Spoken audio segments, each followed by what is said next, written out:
Hola, hola, hola, sean muy pero muy bienvenidos a Universo Premier League. Es noche de miércoles en Inglaterra, en Londres precisamente, y más exactamente las 22:36, es decir, que hace poquito más quizás de 30 minutos se fueron ya los cuartos de final, los partidos de ida de los cuartos de final de la Champions. Realmente tuvimos muy buenos partidos en esta serie de cuartos de final, en los partidos de ida, la noche del martes el triunfo del Inter por 2-1 como visitante ante el Bayern Múnich en el Allianz Arena, así donde se va a disputar la final de esta temporada, un golazo de 3 dedos con el exterior de Lautaro Martínez, y tuvimos también la noche del martes la descomunal victoria del Arsenal por 3-0 ante el Real Madrid, y esta noche Barcelona goleando 4-0 al Dortmund y le pudo haber marcado 7 u 8, y el Paris Saint-Germain que le sacó 2 goles de distancia al Aston Villa y se quedó con la ida en París por 3-1. Antes de meternos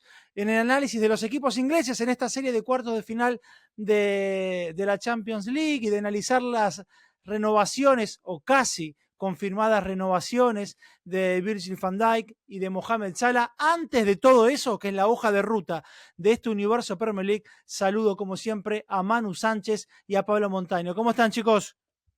¿Qué tal, Hola, compañero? ¿qué Muy tal, buenas. chicos? Bueno, a ver, arrancamos por lo de anoche, y lo de anoche principalmente para nosotros es o ha sido la goleada por 3-0 del Arsenal ante el Real Madrid.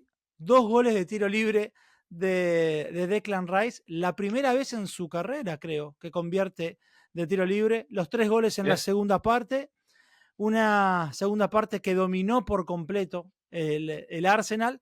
Pero antes de entrar en lo futbolístico, chicos, yo quiero ver una referencia de cada uno de ustedes. Yo entiendo que vamos a coincidir, pero no recuerdo realmente una noche como la de ayer en el Emirates, eh, No. donde hubiese una sinergia tan grande entre lo que sucedía en la tribuna, con lo que se veía dentro del terreno de juego, con la respuesta de los futbolistas. Es más, creo que esa sinergia envolvió a todo el club, hasta con un detalle, que es eso, es un detalle y probablemente sea muy sonso, pero hasta el programa que te entregan siempre cuando vas a un partido en Inglaterra, hasta el programa, la tapa, me pareció que estuvo a la altura de lo que se estaba jugando. Para mí, el programa o la tapa más bonita de todas las que vi en muchos años del Arsenal. Casi que una tapa cinematográfica con Thierry Henry y aquella victoria del Arsenal de Arsène Wenger en el Bernabéu. Pero en definitiva me parece una noche que es ya inolvidable. Creo que es el triunfo, creo no, es el triunfo más importante de la era de Mikel Arteta, más allá de haber conquistado una FA Cup, Mikel Arteta como entrenador del Arsenal. Pero a ver, díganme ustedes que además han pisado muchísimo más que yo el Emirates, si lo que sintieron anoche lo vivieron en alguna otra oportunidad o fue territorio desconocido. No, yo creo que pensando en el Emirates de hace 7 años, o en el Emirates de la última temporada de Arsène Wenger, el Emirates que pierde las semifinales de la Europa League en el último partido europeo de Wenger, ese Arsenal era un pupas, era un Arsenal en el que la gente había perdido la fe y era un Arsenal que estaba, bueno, pues que vagaba como alma en pena por los campos y por su propia historia, pasando de ser un equipo campeón y un equipo que peleaba por los títulos a paulatinamente, por muchas circunstancias, convertirse en un equipo, bueno, pues segundón y casi incluso de tercera fila en la Premier. El motivo de orgullo y de mérito para Arteta, y creo que es por lo que probablemente estaría más contento ayer, es porque varias de las cosas que él había tratado de inculcar en este club, una de ellas la comunión con los espectadores y poder convencer a la afición de que se podía volver a ser grande y que lo que ocurrió hace 20 años, 15 años, pues no es algo imposible de repetir, pues creo que ayer lo consiguió. Se han visto pequeñas cosas en los últimos años, momentos en los que el Arsenal antiguamente se hubiera vencido, se hubiera caído, la afición hubiera dicho, bah, ¿qué más da? ¿No? lo de siempre, ¿no? La misma historia, va, nos gana el City, va, si es que somos unos perdedores, volvemos a perder otra Premier con el City, bueno, pues el equipo se podría haber venido abajo y la afición podría haber, más allá de 4 o 5 en redes sociales, sino que toda la gente podría haber dicho, bueno, pues esto de Arteta, que lleva 5 años aquí, ha ganado una FA Cup, dos Community Shield, bueno, pues es una mentira, esto es nos está contando aquí un cuento y esto no es de ver, esto no vamos a ningún lado, y todo lo contrario, o sea, lo que ha conseguido hermanar al equipo con el público, ha conseguido que la gente se lo crea, y ayer fue ese partido que esta gente llevaba esperando probablemente desde aquella eliminación al Real Madrid en 2006 en Highbury. El Madrid tiene todavía, lógico, ese aura de equipo, de super equipo, de equipo, aunque se haya llevado derrotas muy duras en los últimos años, como el 1-4 con el Ajax o el 4-0 con el Manchester City hace un par de temporadas, pero sigue siendo el rey de Europa, y es algo especial, más importante probablemente que ganar al City 5-1 como le ganó el City, como le ganó el Arsenal hace unos meses, sino que esto era una reivindicación también a nivel mundial, a nivel que todo el mundo vea que podemos hacer claudicar a un equipo, y el recibimiento, el tifo por, digamos, sencillo que fuera, porque no eran más que cartulinas blancas y rojas, el North London Forever, lo simple pero lo efectivo que era la imagen de Thierry Henry en el fondo del reloj. Yo creo que pues el detalle del programa, que por cierto tengo dos, o sea que a alguien se lo quité, no sé si a alguno de vosotros, pero tengo dos, o sea que no sé a quién se lo quitaría. Pues lo intentaré vender, imagino, en eBay, a ver si me acuerdo luego Pero de espérate unos ponerlo. meses, que dentro de unos meses yo creo que va a costar más dinero. Sí, y a ver si volvemos a ver a Arteta, le digo que me lo firme y entonces duplica o triplica el valor. Pero sí, creo que es la noche más importante de la historia del Emirates desde que se inaugurara en 2006, sin ningún lugar a dudas, y una de las más importantes en la historia del Arsenal, pero vamos, sí, como digo, sin ninguna duda. Pablo, vos y Manu estuvieron entrevistando a Arteta en la previa a este partido, Manu para la agencia F, vos que entrevistaste a Arteta para el diario AS, y que además terminó siendo la tapa de ese periódico en España, tu entrevista. ¿Tuviste en esa charla la sensación de que, a ver, por ahí con el héroe del lunes uno termina magnificando algunas cosas, no sé, pero si en esa entrevista, en esos minutos con él, tuviste la sensación de que había una búsqueda desde lo mental, de que todo el club, insisto, ya no solo los futbolistas, pero que si no el club estuviera en un plano mucho más elevado de lo que venía haciendo, porque se sabía y se presentía que era si iba a haber una noche para el Arsenal, tenía que ser esta, era la última oportunidad de la temporada para el conjunto de Mikel Arteta, de demostrar algo frente a su gente y de seguir vivo en una competencia. No sé qué sensación tuviste durante esas charlas con Arteta, y bueno, y también saber tu visión de lo que viviste en la previa y en el comienzo de ese partido, que realmente ponía la piel de gallina por cómo lo vivía la gente en el Emirates. A mí lo que me transmitió Mikel fue mucha convicción en sus ideas y en tener muy claro qué es lo que quería para el partido, qué es lo que quería de su equipo, de sus jugadores, qué es lo que quería de la afición y qué es lo que quiere en general de todo el proyecto. O sea, mucha convicción de sus ideas, del proyecto, de el camino a seguir para lograr el objetivo, ya sea ganar una Premier, ya sea volver a una final de las Champions, ya sea tocar plata en copas nacionales o títulos, digamos, menores, pero mucha convicción. Y curiosamente, la última pregunta que le hacíamos en la entrevista, de cara a la eliminatoria con el Madrid, me acuerdo que le preguntaba que al Madrid, sobre todo cuando juega en casa, ese misticismo del Bernabéu, las remontadas épicas, más allá de si tenía miedo o no, me acuerdo que le pregunté si tenía el Arsenal que intentar replicar eso, que sobre todo hace 2 temporadas el Arsenal vivió, no digamos una temporada a lo Madrid, pero sí que tuvo la primera temporada que se queda luchando con el City el título de Liga, sí tuvo varias remontadas súper épicas. Recuerdo una, creo que fue contra el Bournemouth, también un partido contra el Southampton.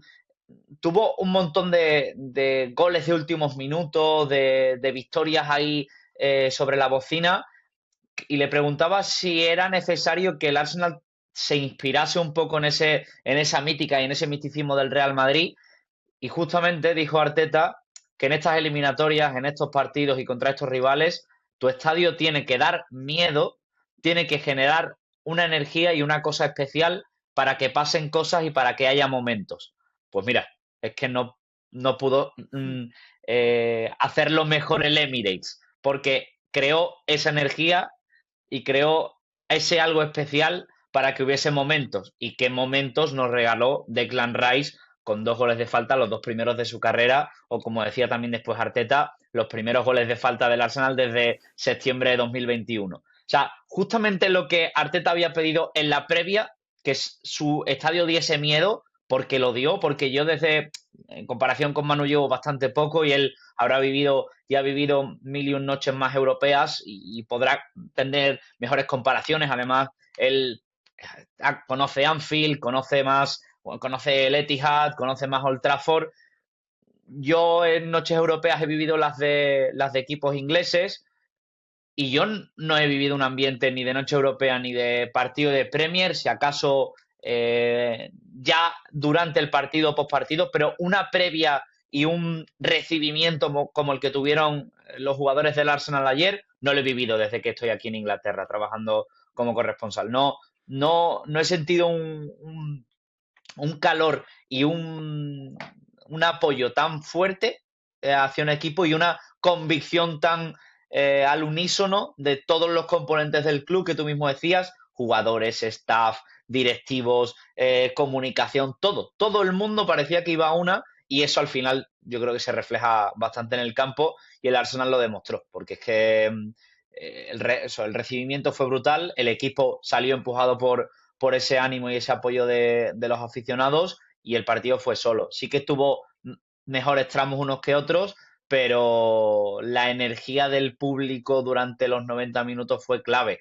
Y ver explotar el Emirates con los goles de la manera en la que explotó, yo decía que para mí el haber vivido ese Chelsea-Manchester United 4-3, remontada de Cole Palmer, con un doblete en el tiempo añadido, todavía es difícil de equiparar cómo explota Stamford Bridge. Pero esto es muy bestia porque además lo estás haciendo en unos cuartos de final de la Champions, ante el Real Madrid, campeón 15 veces de la Copa de Europa, vigente campeón ahora mismo, en un verano en el que han incorporado a Kylian Mbappé, y todo eso hacía pensar que el Arsenal podía salir con miedo, pero todos los jugadores en la previa seguían esa convicción que te decía al principio de Arteta. Le preguntabas a Mikel Merino y te decía, vamos con respeto, pero sin miedo. Le preguntaron a Saka en la rueda de prensa previa, que fue quien salió con Arteta, y dijo, al Madrid hay que respetarlo por su historia, pero nosotros sabemos que mañana pueden pasar cosas.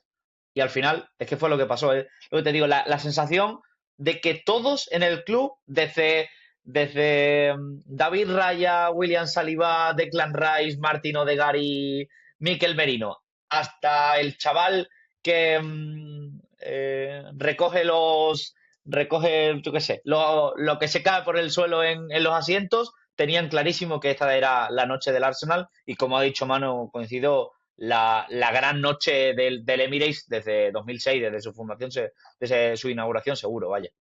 Manu, esa retroalimentación de afuera hacia adentro y de adentro hacia afuera necesita de fútbol, porque al final del día, si el equipo no termina dando la talla, por mucho que afuera sea un evento extraordinario, al final del día el fútbol se gana con goles, si la pelota adentro o no, y para eso hay que intentar jugar bien, y el Arsenal realmente lo hizo en la primera parte. Yo no sé dónde encontrás vos la clave en la segunda parte, porque en el primer tiempo me parece que yo creo que el Arsenal fue algo mejor, pero que hubo un periodo por ahí de los 20 hasta que se fue el primer tiempo, en donde el Real Madrid tuvo sus chances, a los 20 un disparo de Vinicius, el mano a mano de Mbappé que tapa raya, y como siempre sabemos, podemos pensar, bueno, ¿qué hubiera pasado? Sí, quizás cambia la dinámica del partido si Mbappé conecta ese mano a mano, pero la segunda parte fue, yo creo que de principio a fin, toda del conjunto de Arteta, y ya antes de los goles de Rice habíamos tenido a Thibaut Courtois revolcado por el piso.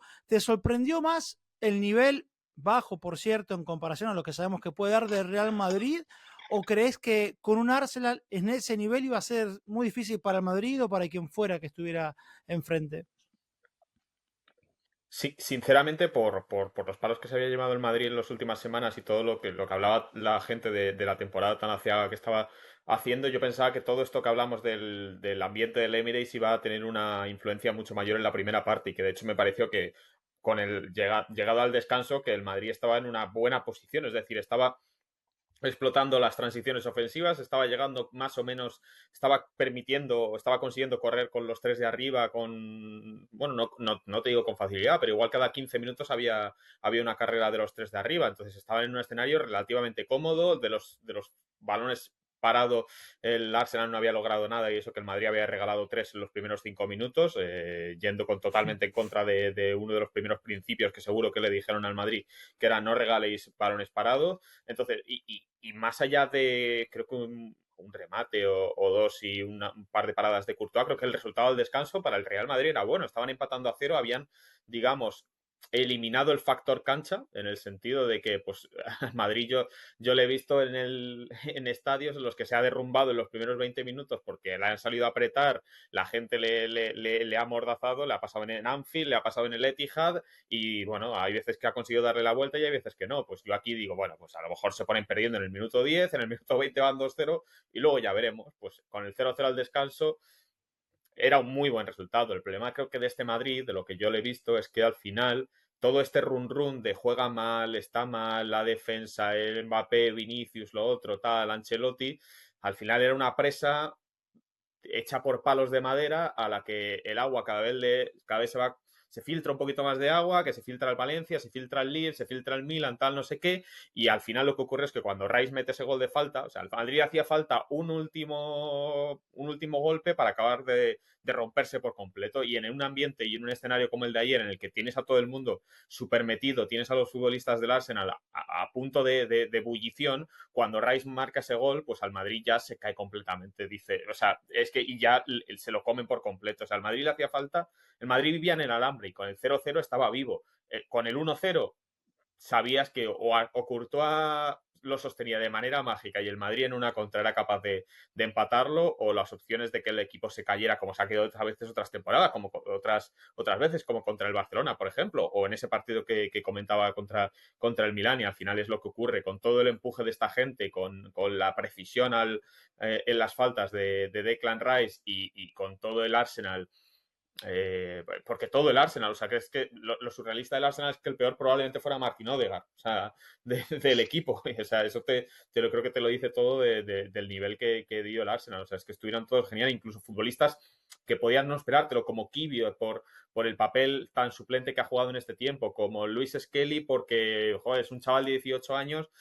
que ha tenido ciertos problemas de nervios esta temporada por expulsiones, por faltas que le tenían que haber echado, etcétera. Pues todo el mundo estuvo genial, y al final consiguieron pues que toda esa presa de dudas del Real Madrid se abriera y quedara pues ahí pues, desangrado, y que casi que puedan decir que el resultado, dentro de lo malo, no es tan malo, porque si hubiera sido mayor la goleada, no creo que hubiéramos podido decir que hubiera sido injusto. ¿Hubiera cambiado el partido si Kylian Mbappé hubiera disparado a cualquier otro sitio que no fuera el cuerpo de Raya en ese mano a mano?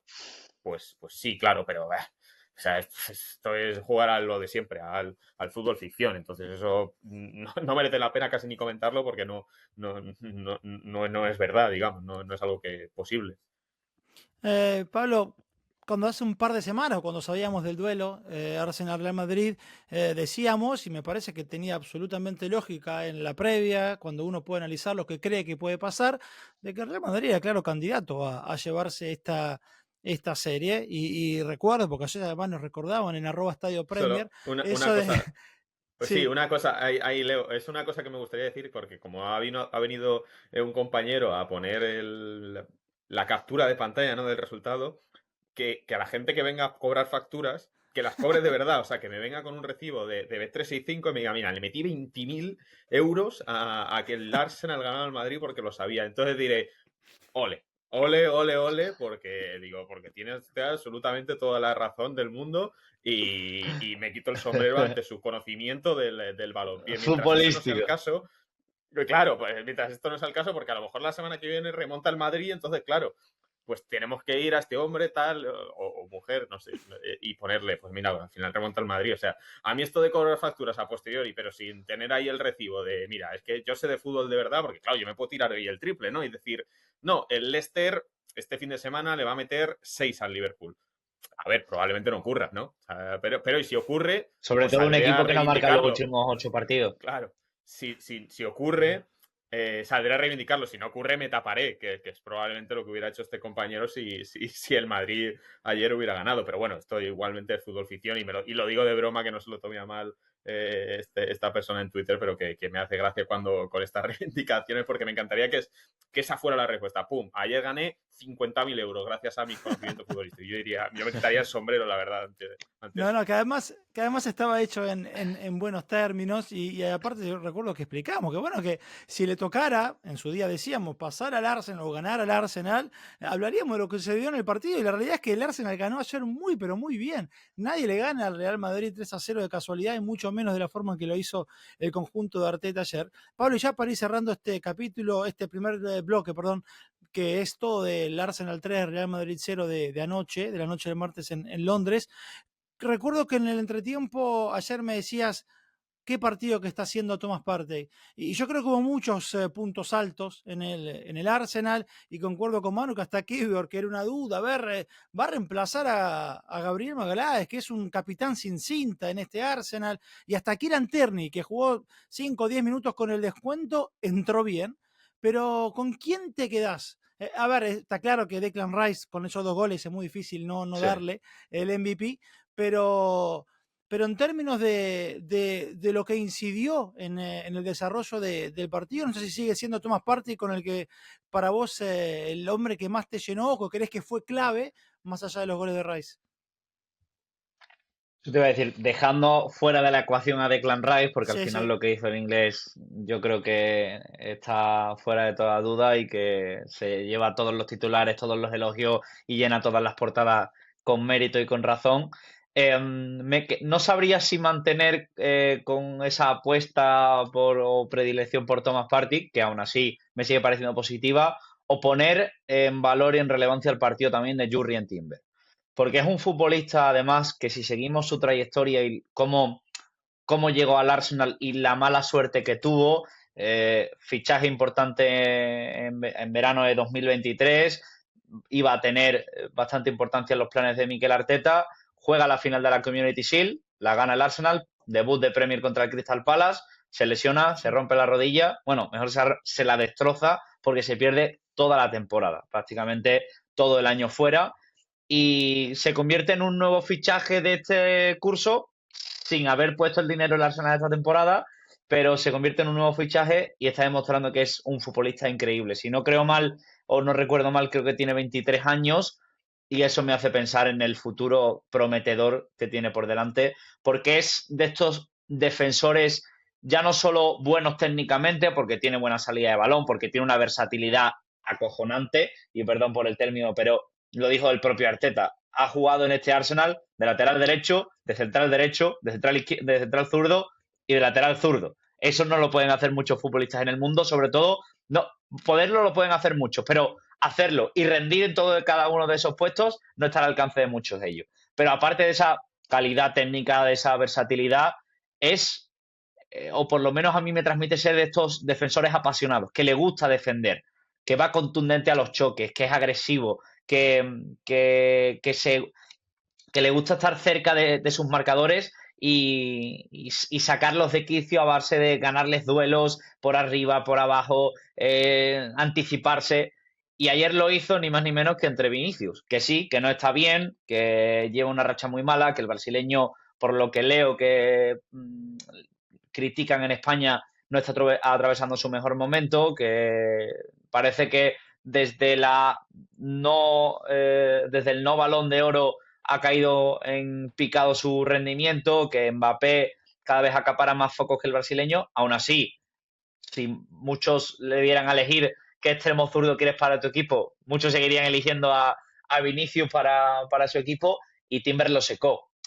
Una suma a medias de mal partido con buen partido, pero para que un jugador haga mal partido yo siempre entiendo que tiene que haber un rival enfrente que te esté complicando las cosas, que no te esté dejando espacio, que te esté cortando los pases, que te esté impidiendo regatear, que no te deje respirar para intentar un dribbling o un desborde.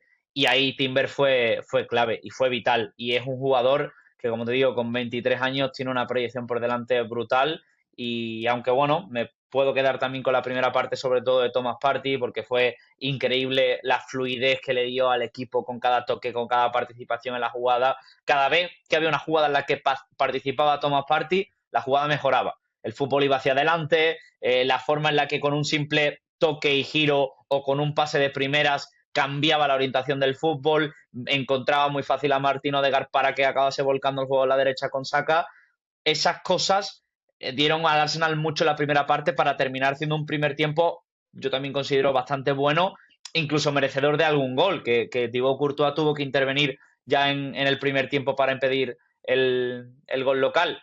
Pero es que lo de Timber tiene la trascendencia también de que no solo favoreció a su equipo, sino que perjudicó y condicionó al rival. Así que entre esos nombres me quedo, como no, también poniendo siempre en primer lugar a Declan Rice y sus 2 goles de falta que yo también me he llevado toda la mañana, no sé si vosotros, viendo vídeos, edits y todo que te van saliendo Diferentes ángulos, sí. de los goles, exactamente, Yo, y yo las lo que he visto han comparaciones con el sido. de... Yo lo que he visto Dímelo, han sido los dímelo. 12 yo lo que he visto han sido los 12 lanzamientos de falta Ese también anteriores lo he de visto Declan yo. Rice, que ni uno estaba ni medio cerca de marcar gol. O sea, La mayoría, pero es los ha más, los habido. estrellaba contra la barrera. Sí, no. Bueno, en fin. Sin comentarios. Y Lo el de Declan Rice. segundo, ¿no? Lo que iba a decir es que el segundo, pues posiblemente entre en el mínimo top 10 de mejores goles de falta de la historia de la Champions.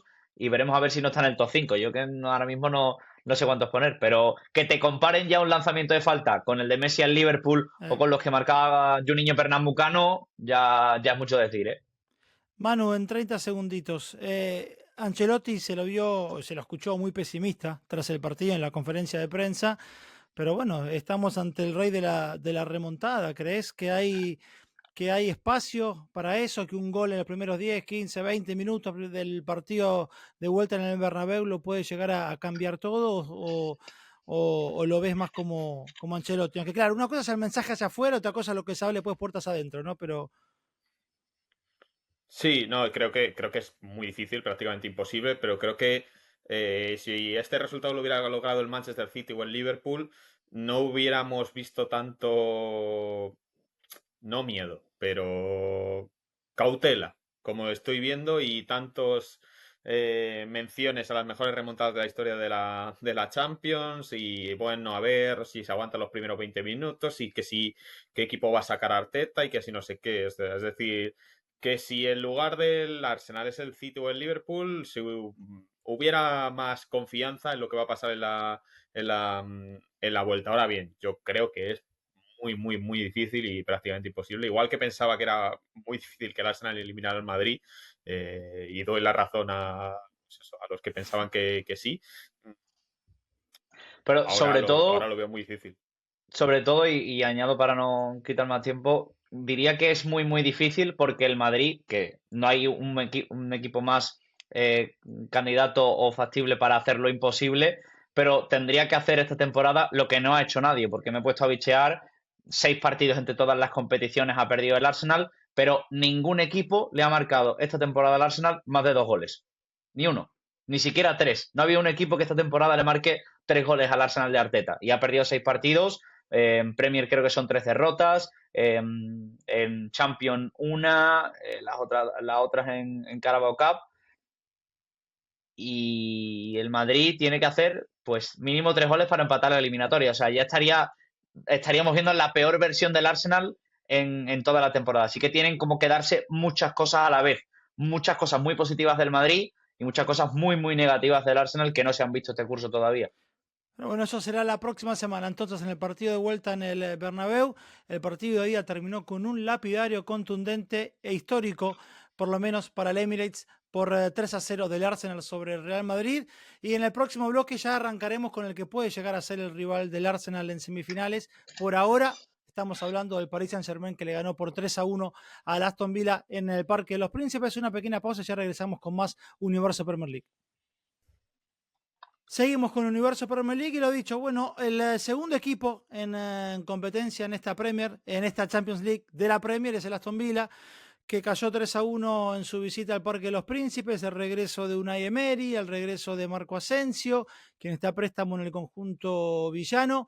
En 7 minutos el Dibu Martínez ya le había sacado un gol a Vitinha, otro a Dembélé. Era un asedio muy parecido al que sufrió el Liverpool, como ante el Liverpool también el primer disparo al arco del rival terminó en gol, en este caso del Aston Villa, aquella vez fue Harvey Elliott, esta vez Morgan Rogers, después de una jugada colectiva realmente excelente, pero la realidad es que el gol de Rogers iba a contramano de lo que era el partido, porque dominaba absolutamente el conjunto de Luis Enrique, Doué, que en la previa había dicho que los atacantes franceses querían revancha contra Dibu, vaya si la tuvo con un gol tremendo, aunque para mí ayudó el Dibu Martínez mal ubicado, porque para mí se va moviendo porque estaba algo tapado y queda muy lejos del palo izquierdo. Es más, ni siquiera creo que la pelota fue del todo esquinada, pero un muy bonito gol de Doué.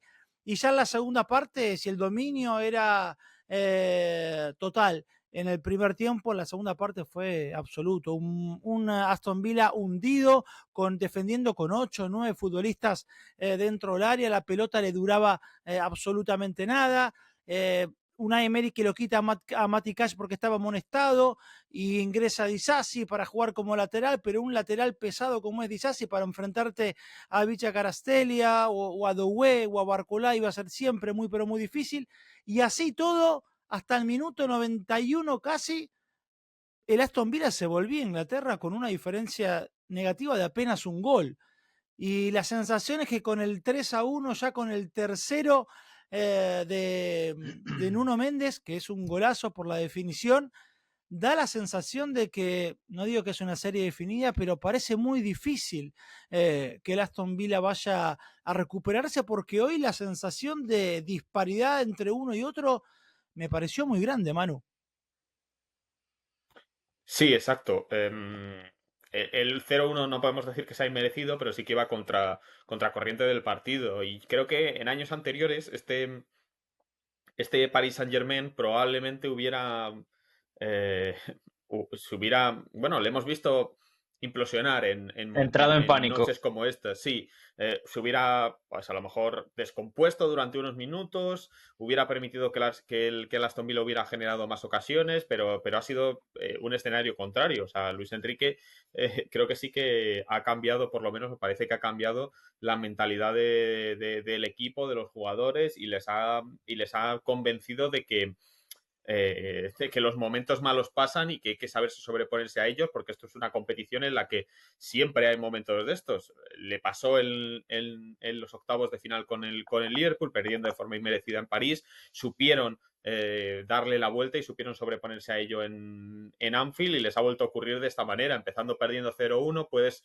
entrar en pánico, tener miedo, pensar que te está escapando la eliminatoria sin merecerlo, pensar que es injusto, que el fútbol es injusto y que no te deberían haber marcado porque tú estabas haciendo méritos para ir por delante, y todo lo contrario. Hasta el 2-1, hasta ese minuto 93, el resultado era bueno para el Aston Villa. No bueno, Sí. pero bueno, una diferencia de un gol, y sabiendo cómo va a ser Villa Park, que lo hemos visto esta temporada, por ejemplo, con el partido contra el Bayern de Múnich. De hecho, has ganado al Bayern de Múnich en ese estadio.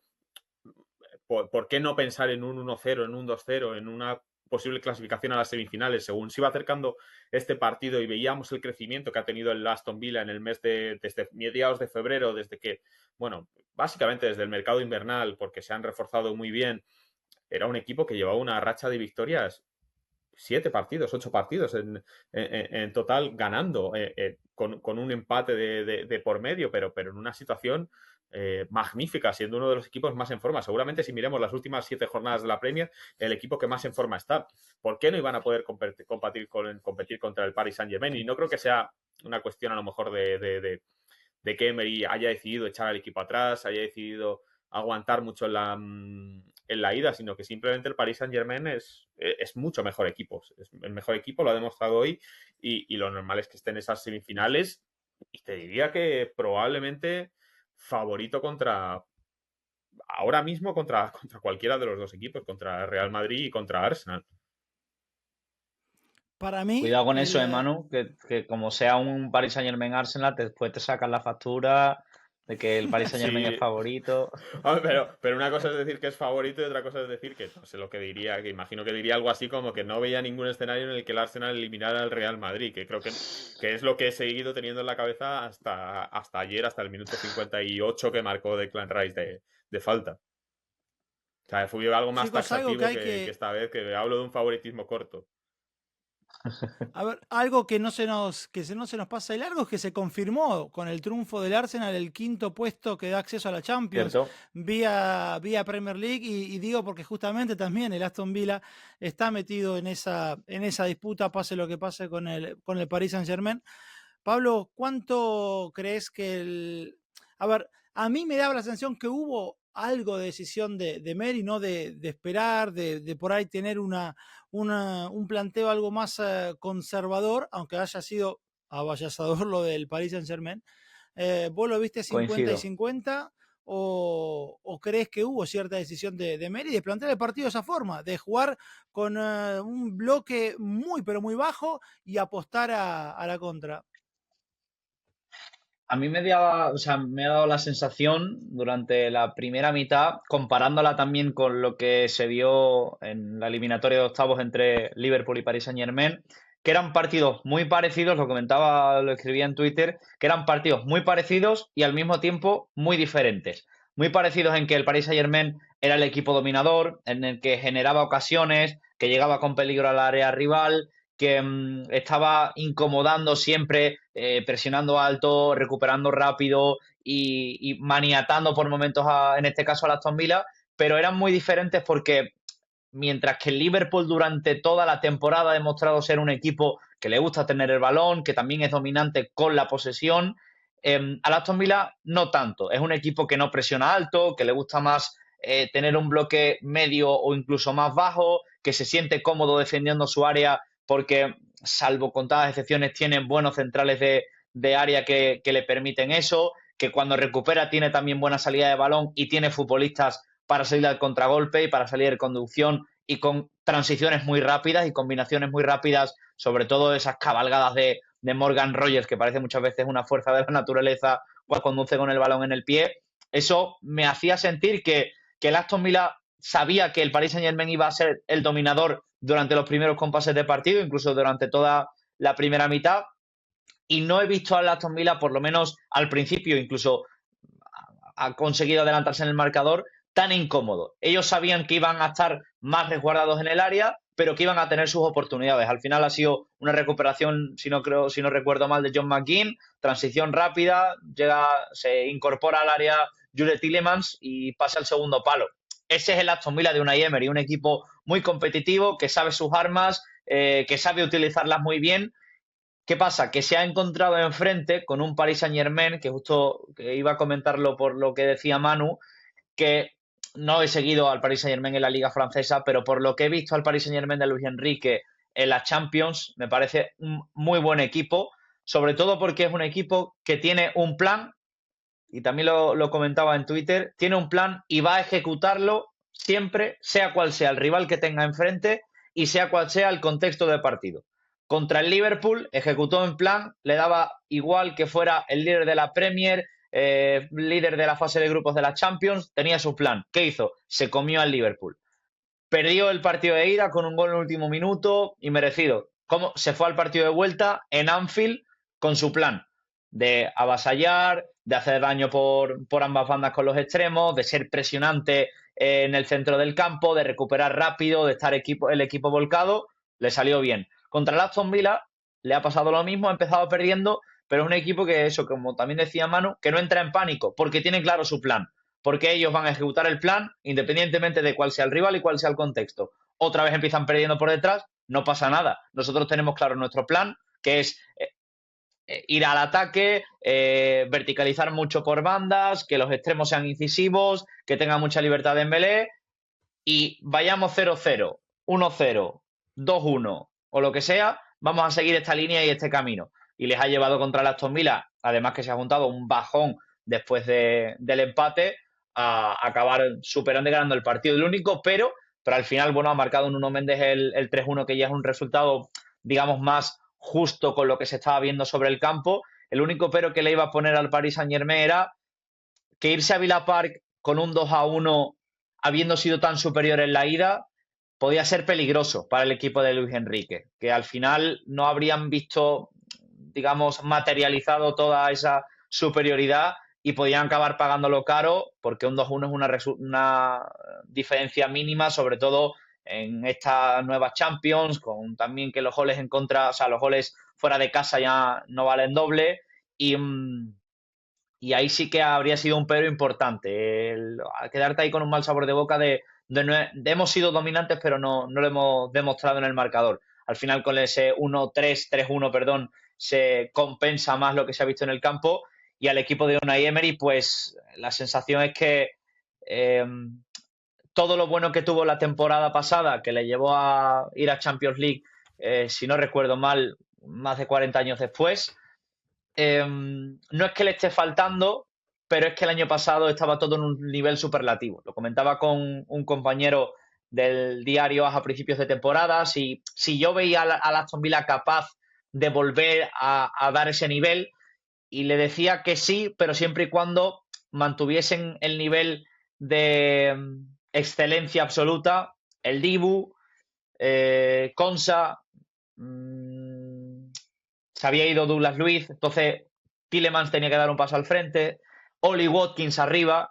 Había ciertos futbolistas que habían estado en un nivel de excelencia brutal, el Dibu y Oli Watkins sobre todo, y sin ellos a ese nivel de excelencia brutal, porque el Dibu ha fallado en más de un partido, porque Watkins Sí. está marcando, pero no con los números de la temporada pasada, baja el Aston Villa. Al final, el Aston Villa, Emery ha diseñado un equipo muy competitivo en el que son muchos los jugadores que aportan. Han venido en el mercado invernal Marco Asensio y Marcus Rashford y están rindiendo a las mil maravillas. Rashford parece el de los buenos tiempos del United, Asensio es el mejor revulsivo de la historia de las Champions, pero necesita ciertos puntos de excelencia en su equipo que este año no está teniendo tanto, y por eso esta inferioridad que se ha visto por lo menos en la ida de la eliminatoria contra el Paris Saint-Germain. Sí, hubiera sido realmente quizás sabor a poco si se iba con apenas un gol de diferencia, pero finalmente triunfo del Paris Saint-Germain por 3-1 ante el Aston Villa, que lo deja de cara a semifinales pensando ya en el partido de vuelta en Birmingham, en Villa Park, y cómo cambia el fútbol, lo puede cambiar en cuestión de meses, que la primera vez que por lo menos yo escuché hablar de Doué fue en el Emirates en septiembre, cuando el Arsenal le ganó por 2-0 al Paris Saint-Germain en la fase de liga. Doué fue titular ese partido para el Paris Saint-Germain. 6 meses después, 7 u 8 meses después, el chico ya es titular prácticamente indiscutido, y si el Mundial fuese mañana, no tengo dudas que iría con la selección de Francia de Didier Deschamps. La última pregunta del programa se la hago a vos, Manu.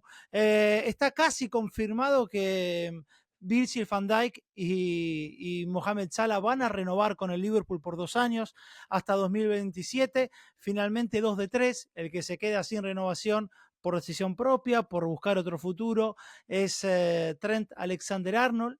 Y pareciera que es muy difícil irse bien del club de toda tu vida.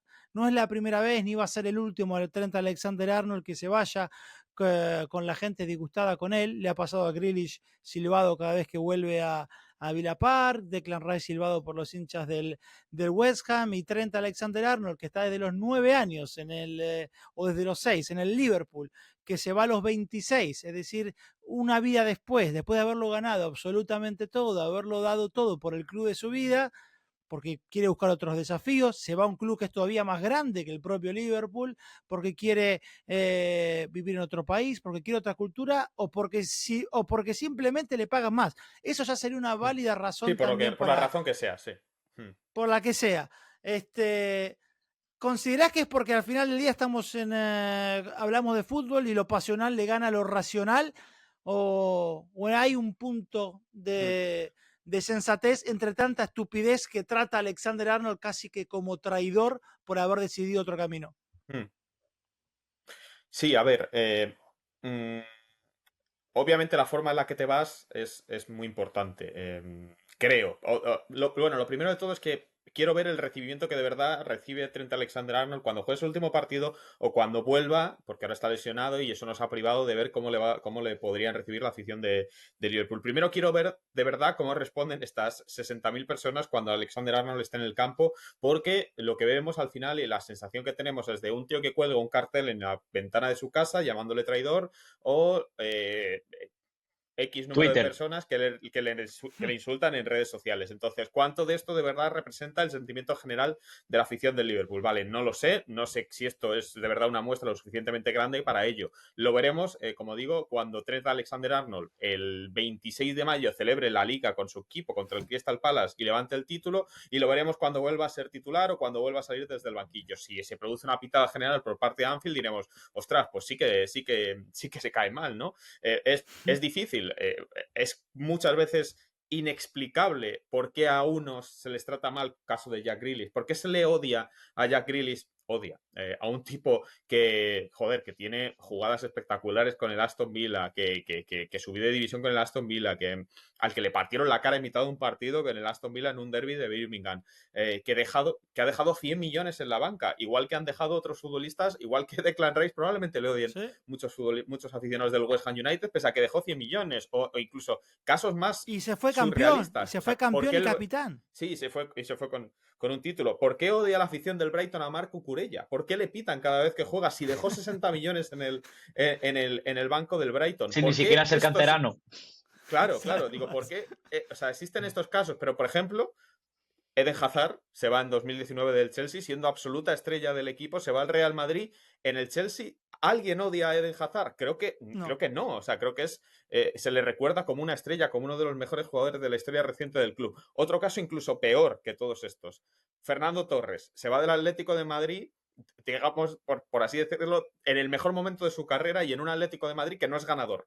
Se va del Atlético de Madrid al Liverpool, del Liverpool se va al Chelsea, del Chelsea no sé si va al Milan, tal, no sé qué, y vuelve al Atlético de Madrid cuando pues, en el ocaso de su carrera, digámoslo, ¿no? Por decirlo así. ¿Hay alguien en el Atlético de Madrid que odie a Fernando Torres? Que diga, traidor, se fue porque éramos una mierda y no sé qué, y volvió ya cuando se había acabado los mejores minutos. No hay nadie que odie a Fernando Torres. ¿Por qué? Porque él no y a Trent Alexander-Arnold sí. Quizá es efectivamente el paso del tiempo, la evolución de las redes sociales, la crispación que redondea todo y que aúna todo, porque yo creo, sinceramente, aunque creo que sí que hay cosas que Trent Alexander-Arnold podría haber hecho mejor, porque en los últimos meses hemos visto cómo Mohamed Salah y Virgil van Dijk han dado la cara ante los medios. Van Dijk sale el otro día a dar la cara después de perder contra el Fulham, después de ser eliminados contra el Paris Saint-Germain, sale a hablar con los medios y claro, obviamente, aparte de preguntarle el partido, le pregunta por la renovación y él lo dice.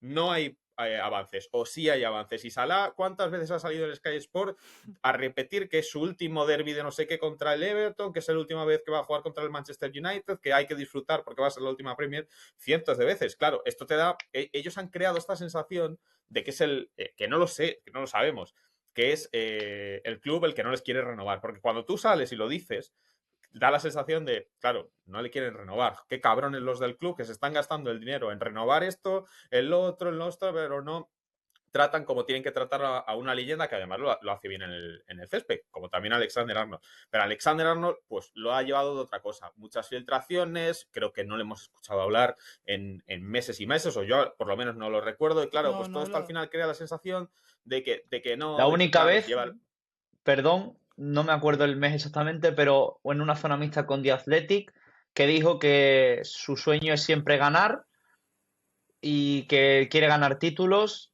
y que ya se vería de la renovación, pero esto puede ser octubre, noviembre, fácilmente, ¿eh? claro. Y todo, no, filtraciones, que si no sé qué, que si el Madrid, que si tal, que si no sé qué. Al final, claro, pues queda la sensación de que se quería ir desde hace tiempo y que no ha hecho nada para que le renovaran y encima sale que no, que le ofrecen más dinero en el Liverpool pero que se va, que... Entonces, claro, pues queda esta sensación de que no, ¿está en todo su derecho Alexander Arnold de irse? Por supuesto. ¿Tiene algo que reprocharle la afición del Liverpool a Trent Alexander Arnold? Yo personalmente creo que no. Pues porque ¿qué queremos? O sea, queremos volver a esa época en los años 60 que si tú estabas en un club, tú tenías un contrato con un club y te querían vender, no podían, porque, o sea, tú te querías ir, no podías, porque como ya habías firmado un club con un contrato, si ese club no te quería vender nunca y quería dejar de pagarte y lo que sea, no podías volver a jugar con... O sea, que queríamos volver a esas leyes esclavistas que había antes en el fútbol inglés. Yo creo que, bueno, no sé. Como digo, quiero esperar a ver la reacción de la afición, porque ahí ya vemos de verdad si esto es al final 4 locos en Twitter o si es que de verdad la gente no le va a aceptar ya nunca más. Sí, a ver, probablemente, y confío que sea eso, ¿no? Que a veces por ahí, bueno, hablo por mí, nos dejamos llevar por la aldea de alta intensidad que terminan siendo las redes sociales y perdemos de vista que no todo lo que ocurre ahí es lo que realmente se piensa en general. Y yo creo que si el raciocinio del hincha del Liverpool existe, le va a tocar irse como campeón de Premier y será ovacionado como el chico de la casa que lo ganó absolutamente todo.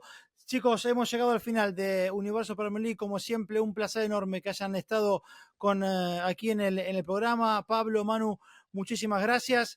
Y ustedes sepan que este fin de semana nos reencontramos en Estadio Premier. Estaremos con Manu desde el Emirates para Arsenal ante el Brentford por la jornada número 32 de la Premier. Pablo, muchas gracias. Gracias, Leo. Gracias, Manu. Gracias, Manu. Un abrazo, chicos.